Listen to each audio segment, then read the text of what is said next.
प्रकाश आंबी आणि त्या कम्युनिस्ट लोकांनी माझ्या घरावर मोर्चा काढून पुस्तक वाचण्याची घोषणा केली होती।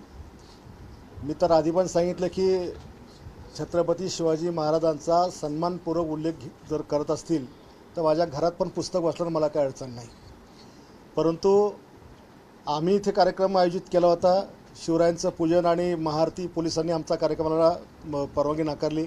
आम्ही पोलिसांचा कायद्याचा सन्मान आम्ही केला। आम्ही आमचा कार्यक्रम रद्द केला। त्यांचा पण कार्यक्रम पोलिसांनी रद्द केला कायदा सुव्यवस्थेच्या नावाखाली। परंतु असं असताना पोलिसांनी परवानगी नाकारल्यानंतर सुद्धा तुम्ही महाराष्ट्रातल्या तमाम शिवभक्तांच्या जखमीवर मीठ चोळाय करता। जाणून बुजून जे पुस्तक तुम्ही छापलं, 20 लाख प्रती त्याच्या विकल्या, एवढं सगळं केल्यानंतर तुम्हाला आता इथून पुस्तक वाचायची आवश्यकता काय? आणि म्हणून आम्ही त्या ठिकाणी पुस्तक वाचायला जर ते येतील तर आम्ही पुस्तक वाचायला म्हणजे ऐकायला आम्ही जाणार। आम्ही समोर खाली बसणार। आम्ही विनयशीलतेने आम्ही सगळ्या गोष्टी आम्ही ऐकणार। आणि त्यामध्ये जर त्यांनी पुस्तक वाचताना छत्रपती शिवाजी महाराजांचा सन्मानपूर्वक उल्लेख केला तर आम्ही टाळ्या वाजवून स्वागत करणार।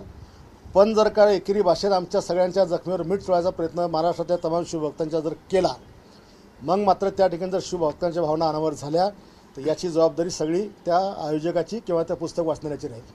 भाऊ, त्यांनी असा आरोप केलाय की तुम्ही म्हणालात की जे पुस्तकाचे लेखक आहेत पानसरे यांच्यावर मरणोपरांत गुन्हा दाखल करण्याची मागणी तुम्ही केली, असा आरोप त्यांनी केला। असली कुठलीही मागणी मी केलेली नाही आहे।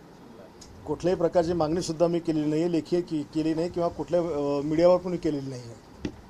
त्यांनी आज आता जिथं ते वाचन करणार आहेत तिथला पेंडॉल सुद्धा तुमच्या दहशतीने काढून नेल्याचा त्यांचा आरोप आहे। आमची कुठली दहशत नाही आहे। एखादा कोणी कोल्हापूरचा लांडगा इकडे येईल, इकडं कोलीकुई करेल, आमच्या गावात आग लावेल आणि विनाकारणचा कायदा सुव्यवस्था निर्माण करेल, असं त्या विचारात स्वतःच्या त्या मंडप चालकाला वाटलं की इथे देखील माझ्या मंडपामध्ये शिवरायांचा अपमान होणार आहे, म्हणून त्यांनी स्वतःच काढून नेला।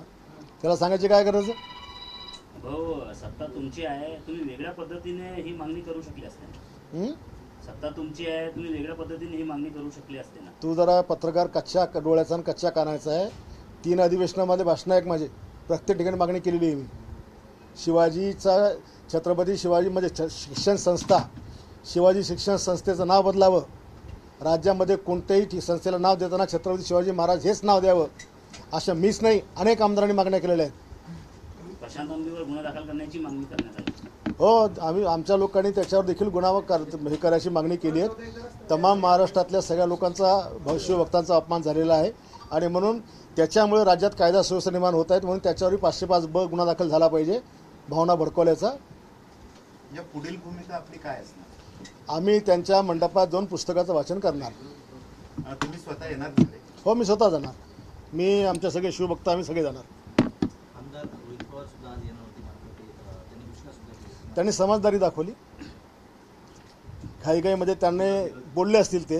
आता त्या दिवशी जे माझ्याकडे रिॲक्शन्स होत्या रात्री 12:30 वाजता, ते मी घरी पुस्तक वाचताना म्हणजे पाहिल्यानंतर माझ्यासोबत माझं फॅमिली होती आणि मी त्याबद्दल रागात आलो, अत्यंत रागात, कारण शिवरायांचा मी कोणताच वेळेस कधी सहन करत नाही आणि त्या रागापोटी मी त्याला शिवगाळ केली। त्या महिलांबद्दलचा मी ते शब्द, त्याची दिलगिरी व्यक्त केली आणि त्यांच्या म्हणण्याप्रमाणे त्यांनी केसेस म्हणजे FIR केला।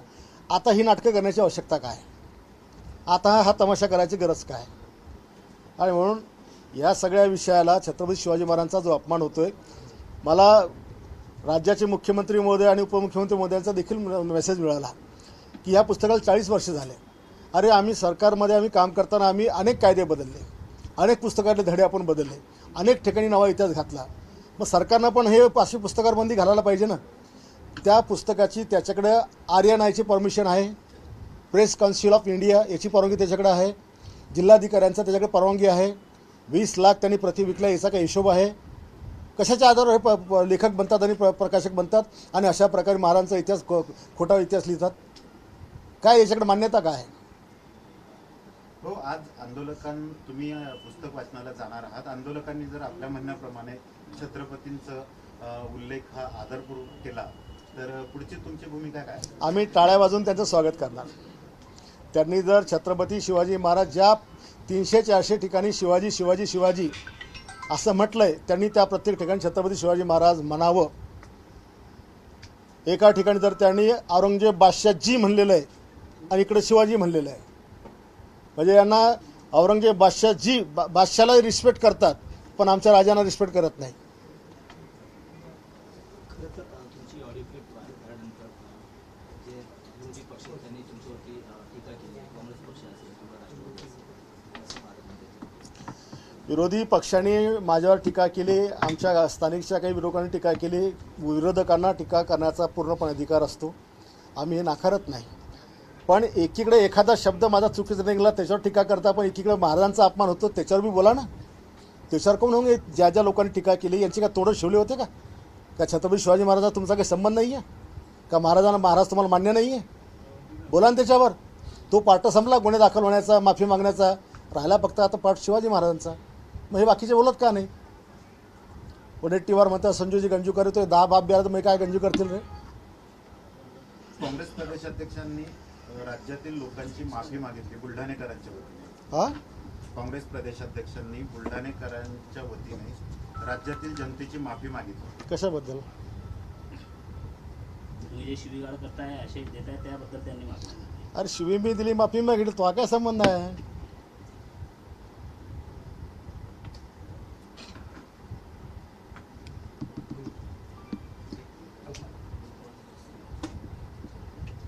रोहित पवारांना या प्रकरणात काय एवढा इंटरेस्ट असेल? रोहित पवार महाराष्ट्रात हिरोगिरी करायला पाहतोय. त्याला वाटतं आपण अजितदादाची जागा घेतली पाहिजे. अजितदादांच्या जागा घेण्याकरताच तो अजितदादांना न्याय देण्याचा खोटा आव्हान उडालेला आहे. तिथं ऑलरेडी CIDची आणि बाकीच्या सगळ्या यंत्रणा चौकशी करतात आहे. तिथे कर्नाटकात जाऊन गुन्हा दाखल करण्याचं नाटक करून राहिलेलं आहे. अजितदादांच्या याची चौकशी 100% होणारचे. दादा आम्हाला सगळ्या महाराष्ट्राला प्रिय आहेत. पण जेव्हा दादा जिवंत होते तेव्हा या रोहित पवारचं प्रेम कुठं गेलं होतं? दादाला प्रखरपणे विरोध करणारा, दादावर टीका करणारा, दादावर शिलक्या भाषेत बोलणारा हा रोहित पवार तेव्हा कुठं गेला होता जेव्हा दादा जिवंत होते. आता दादा गेल्यावर दादाची संपत्ती मिळवायची, दादाचे कार्यकर्ते आपल्या मागं यायचे, याच्याकरता याची नाटकं सगळे चालू आहेत. आणि म्हणूनच याच विषयात त्यांनी जी उडी घेतली ही फक्त प्रसिद्धीकरता घेतली. पण काल जेव्हा त्याने कदाचित त्याने पुस्तक वाचलं असावं, जो पुस्तक तो वाचायला होतं की त्यात महाराजांचा कसा अपमान आहे, कदाचित त्याच्यामुळे तो आला नसावा. मीरा भाईंदरमध्ये एक चाकू हल्ला झाला आणि ते धर्म विचारून चाकू हल्ला केला. तुझा धर्म कोणता आहे? योग्य वाटतं तुम्हाला धर्म विचारून? मला सगळे धर्मवीर म्हणतात. सगळ्या धर्माचा आदर करणारा धर्मवीर ही माझ्या जगण्याची संज्ञा आहे. त्याच्यामुळे आम्ही हा अशा प्रकारचा जातीवाद आमच्या देशात राज्यात आम्ही कधीच खपवून घेऊ शकत नाही किंवा तो आम्हाला मान्य पण नाही आहे.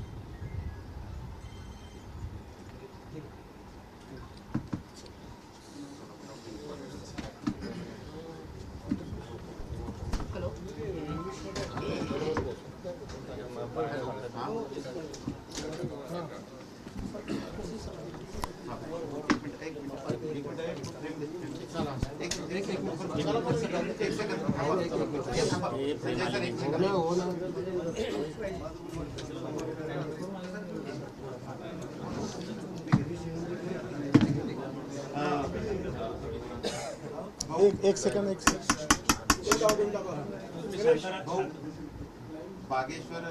बागेश्वर जे काही तथाकथित महाराज आहेत, बागेश्वर महाराजांनी छत्रपतींचा एक इतिहास सांगितला की जो वादग्रस्त ठरला आहे आणि त्याच्यामुळे राज्यभरात वादंग निर्माण झाला. कसं फक्त बागेश्वर बाबांच्या महाराष्ट्रात किंवा या देशात बागेश्वर बाबा असो का कोणी असो, छत्रपती शिवाजी महाराजांचा जो कोणी अपमान करेल त्या प्रत्येकावर कारवाई झाली पाहिजे.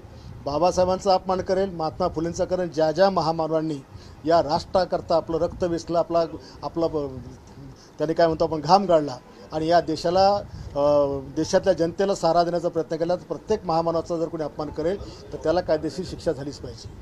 बागेश्वर बाबांबद्दल आपलं काय? जे मत इतरांबद्दल आहे तेच यांच्याबद्दल पडेल. म्हणजे त्यांच्याकरता काही वेगळा कायदा आमच्या भारतामध्ये आहे का? त्यांनी दिलगिरी व्यक्त केली, क्षमा मागितली. एकदा क्षमा याचना केल्यानंतर पुढे काही राहतच नाही. महाराष्ट्रामध्ये सातत्याने अशा महापुरुषांचा अपमान होताना दिसतो. नाही, आता हे एक टीम वर्कच याच्यामध्ये छत्रपती शिवाजी महाराजांच्या कार्यकाळापासून काम करते. शिवाजी महाराजांचा इतिहास पाहिला, संभाजीराजांचा इतिहास पाहिला, पुढचा इतिहास पाहिला तर ज्या पद्धतीनं सदैव महाराजांच्या परिवाराला विरोध झाला, अगदी संभाजीराजांच्या हत्येपर्यंत विचार जर केला, तर प्रत्येक वेळेला महाराजांच्या परिवारासोबत हिंदुत्वासोबत हे सगळं घडलेलं आहे आणि ते अगदी महाराणा प्रतापांसोबत सुद्धा. आणि त्याच्यामुळे अशा शक्तींनी आमचा देश हा या ठिकाणी त्याला काय म्हणतो खूप मोठ्या संकटात नेऊन ठेवलेला आहे. या देशावर जे परक्यांचे जो सदैव आमच्या या आक्रमणाचा बडगा असतो, या लोकांच्या हिमतीमुळे हे सगळं होत असतं आणि त्याच्यामुळं ही प्रवृत्ती ठेचल्या गेली पाहिजे. महापुरुषांचे असे अपमान होतोय तर तुम्हाला वाटत नाही का कायदा यायला पाहिजे महाराष्ट्रात? महाराष्ट्रामध्ये ऑलरेडी कायदा आहे, पण कडक अंमलबजावणी करण्याची आवश्यकता आहे आणि अशा पुस्तकावर बंदी घातली पाहिजे.